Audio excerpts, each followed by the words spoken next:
the Honorable Prime Minister, and then we'll call Sharad Raj.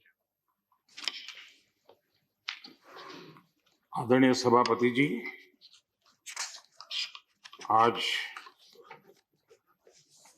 इस सदन की शोभा बढ़ाने वाले, सदन में जीवंतता लाने वाले और सदन के माध्यम से जनसेवा में रत ऐसे चार हमारे साथी, उनका कार्यकाल पूर्ण होने के कारण नए कार्य की ओर कदम रख रहे हैं।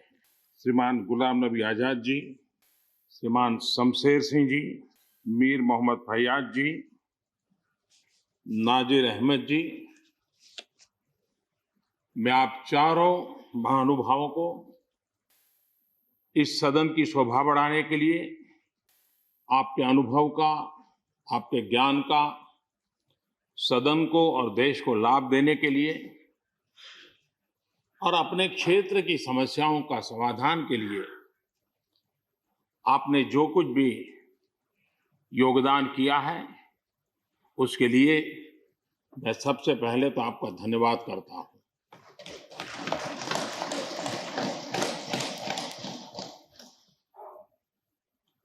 मीर मोहम्मद जी और नाजिर अहमद जी, ये दोनों ऐसे साथी, सदन में शायद उनकी तरफ बहुत कम लोगों का ध्यान गया होगा, लेकिन कोई भी सत्र ऐसा नहीं होगा कि जिनके साथ मुझे मेरी चैम्बर में बैठ करके अलग अलग विषयों पर सुनने का, समझने का मौका न मिला। इवन कश्मीर की भी बारीकियां जब उनके साथ बैठता था, कभी कभी तो वो परिवार के साथ भी आते थे, इतने अनेक पहलू मेरे सामने रखते थे, वो मेरे लिए भी बड़ा एनलाइटनिंग रहता था। तो मैं हमारे इन दोनों साथियों का, जो मेरे साथ व्यक्तिगत रूप से नाता रहा और जो जानकारियां मुझे वो मिलती थी, मैं उसके लिए उनका हृदय से आभार भी व्यक्त करता हूं। और मुझे विश्वास है कि उनका कमिटमेंट और उनकी क्षमता, ये दोनों देश के लिए और विशेष करके जम्मू कश्मीर के लिए काम आएगी। देश की एकता, देश के सुख शांति वैभव को बढ़ाने में काम आएगी, जब मुझे पूरा विश्वास है। हमारे एक साथी शमशेर सिंह जी,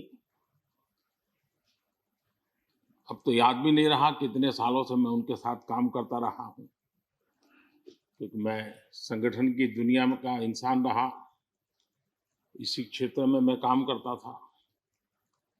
कई वर्षों तक जम्मू कश्मीर में भी काम करने का मौका मिला।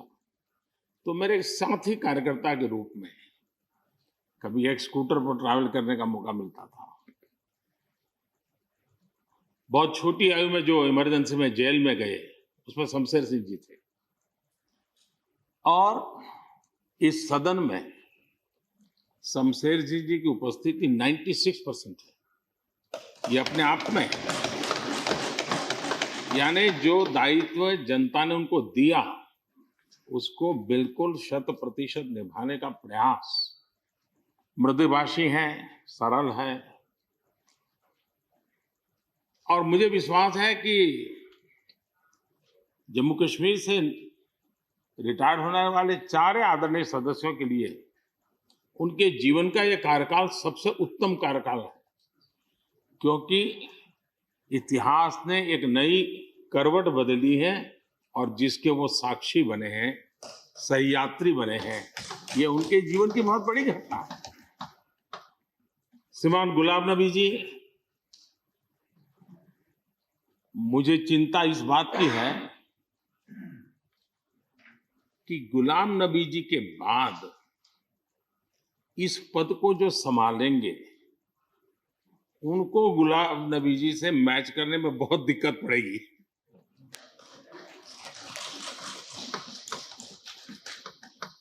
क्योंकि गुलाम नबी जी अपने दल की चिंता करते थे, लेकिन देश की और सदन की भी उतनी ही चिंता करते थे। ये छोटी बात नहीं है जी, ये बहुत बड़ी बात है। वरना अपोजिशन के लीडर के रूप में अपना दबदबा पैदा करना, ये सब मोह किसी को भी हो सकता है, लेकिन उन्होंने सदन से, मैं शरद पवार जी को भी इसी कैटेगरी में रखता हूं, वे सदन की और देश की चिंता को प्रायोरिटी देने वाले नेताओं में से रहे। गुलाम नबी जी ने बखूबी इस काम को निभाया है। मुझे याद है इस कोरोना काल में मैं एक फ्लोर लीडर्स की मीटिंग कर रहा था, तो उसी दिन गुलाम नबी जी का फोन आया। तो मोदी जी, ये तो ठीक है आप करते हैं, लेकिन आप एक काम कीजिए, सभी पार्टी लीडर्स की मीटिंग जरूर बुलाइए। मुझे अच्छा लगा कि उन्होंने पार्टी लीडर्स के साथ, सभी पार्टी अध्यक्षों के साथ बैठने का मुझे सुझाव दिया, और मैंने उस मीटिंग को किया भी। वो गुलाम नबी जी के सुझाव पर किया था। और मुझे कहने में, यानी इस प्रकार का संपर्क, और उसका मूल कारण है कि उनको दोनों तरफ का अनुभव रहा है, सत्ता दल का भी और विपक्ष का। 28 साल कार्यकाल, ये अपने आप में बहुत बड़ी बात होती है जी। बहुत साल पहले की बात है, शायद अटल जी की सरकार होगी, मुझे याद नहीं रहा। मैं यहाँ सदन में किसी काम से आया था, मैं तो तब राजनीति में नहीं था, ये इलेक्टोरल पॉलिटिक्स में नहीं था, मैं संगठन का काम करता था। तो मैं और गुलाम नबी जी ऐसे ही लॉबी में गप्पे मार रहे थे, और जैसा पत्रकारों का स्वभाव रहता है, बराबर नजर लगाए बैठे थे कि ये दोनों का मेल कैसे हो सकता है। हम हंसी खुशी से बातें कर रहे थे, तो हम जैसे ही निकले तो पत्रकारों ने घेर लिया। गुलाम नबी जी ने बहुत बढ़िया जवाब दिया था, वो जवाब हम लोगों के लिए बहुत काम आने वाला। उन्होंने कहा, भाई देखिए, आप लोग हमको अखबारों में या टीवी माध्यमों में या पब्लिक मीटिंग में लड़ते झगड़ के देखते हो, लेकिन सचमुच में इस छत के नीचे हम जैसे एक परिवार का वातावरण कहीं नहीं होता है। इतनी हमारी आत्महत्या होती है, इतने सुख दुख होते हैं। ये जो स्पिरिट है, वो स्पिरिट अपने आप में बहुत बड़ी बात होती है। गुलाम नबी जी का एक शौक शायद बहुत कम लोगों को पता होगा, और कभी उनके साथ बैठोगे तो बताएंगे। हम सरकारी बंगलों में रहते हैं, तो बंगले की दीवारें, अपना सोफा सेट, उसी के आसपास हमारा दिमाग रहता है। लेकिन गुलाम नबी जी ने उस बंगले में जो बगीचा बनाया है, यानी एक प्रकार से कश्मीर की घाटी की याद दिला दे, ऐसा बगीचा बनाया है। और इसका उनको गर्व भी है, वो समय देते हैं, नई नई चीजें जोड़ते हैं, और हर बार जब कंपटीशन होती है तो उनका बंगला नंबर 1 ले आता है। यानी अपने सरकारी जगह को भी कितने प्यार से संभालना, यानी बिल्कुल मन से उन्होंने इसको संभाला है। जब आप मुख्यमंत्री थे, मैं भी एक राज्य का मुख्यमंत्री के नाते काम करता था, हमारी बहुत गहरी निकटता रही उस कालखंड में। शायद ही कोई ऐसी घटना मिल सकती है कि जबकि हम दोनों के बीच में कोई संपर्क सेतु ना रहा। एक बार गुजरात के यात्री, क्योंकि जम्मू कश्मीर में जाने वाले टूरिस्ट में गुजरात बहुत बड़ा नंबर रहता है, और टेररिस्टों ने पर हमला कर दिया, करीब 8 लोग शायद मारे गए। सबसे पहले गुलाम नबी जी का मुझे फोन आया, और वो फोन सिर्फ सूचना देने का नहीं था। उनके आंसू रुक नहीं रहे थे। फोन पे उस समय प्रणब मुखर्जी साहब डिफेंस मिनिस्टर थे। मैंने उनको फोन किया, मैंने कहा, साहब अगर फोर्स का हवाई जहाज मिल जाए डेड बॉडी को लाने के लिए। रात देर हो गई थी। प्रणब मुखर्जी साहब ने कहा, आप चिंता मत कीजिए, मैं करता हूं व्यवस्था। लेकिन रात में फिर गुलाम नबी जी का फोन आया। वे एयरपोर्ट थे,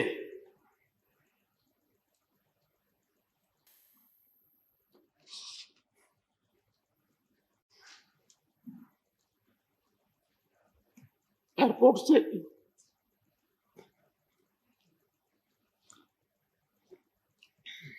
उन्होंने मुझे फोन किया और जैसे अपने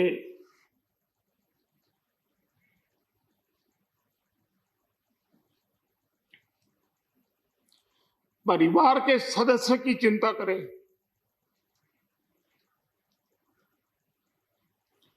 वैसी चिंता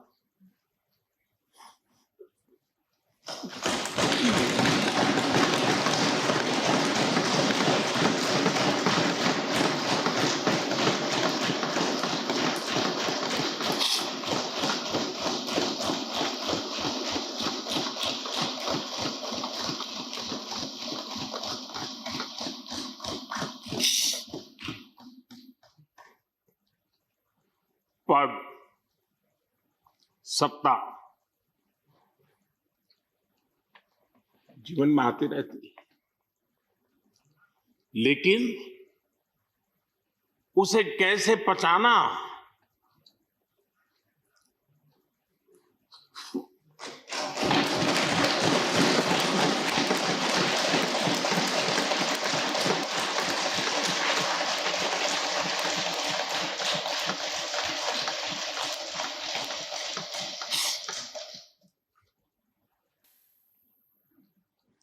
मेरे लिए बड़ा भावुक पल था। दूसरे दिन सुबह फोन आया कि मोदी जी सब लोग पहुंच गए। इसलिए एक मित्र के रूप में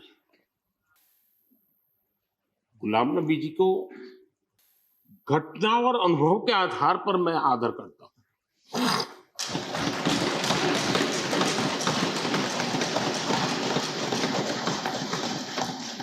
और मुझे पूरा विश्वास है कि उनकी सौम्यता, उनकी नम्रता, इस देश के लिए कुछ कर गुजरने की उनकी कामना, वो कभी उनको चैन से बैठने नहीं देगी। और मुझे विश्वास है कि जो भी दायित्व जहां भी वो संभालेंगे, वे जरूर वैल्यू एडिशन करेंगे, कंट्रीब्यूशन करेंगे और देश उनसे लाभान्वित होगा। ये सब मेरा पक्का विश्वास है। मैं फिर एक बार उनकी सेवाओं के लिए आदरपूर्वक धन्यवाद करता हूं और व्यक्तिगत रूप से भी मेरा उनसे आग्रह रहेगा कि मन से मत मानो कि अब आप इस सदन में नहीं हो। आप के लिए मेरे द्वार हमेशा खुले, इन चारों माननीय सदस्यों के लिए खुले हैं। आपके विचार, आपके सुझाव, क्योंकि देश में सब बहुत जरूरी होता है। ये अनुभव बहुत काम आता है, मुझे मिलता रहेगा, ये अपेक्षा मैं रखता ही रहूंगा। आपको मैं निवृत्त होने नहीं दूंगा। फिर एक बार बहुत शुभकामनाएं, धन्यवाद।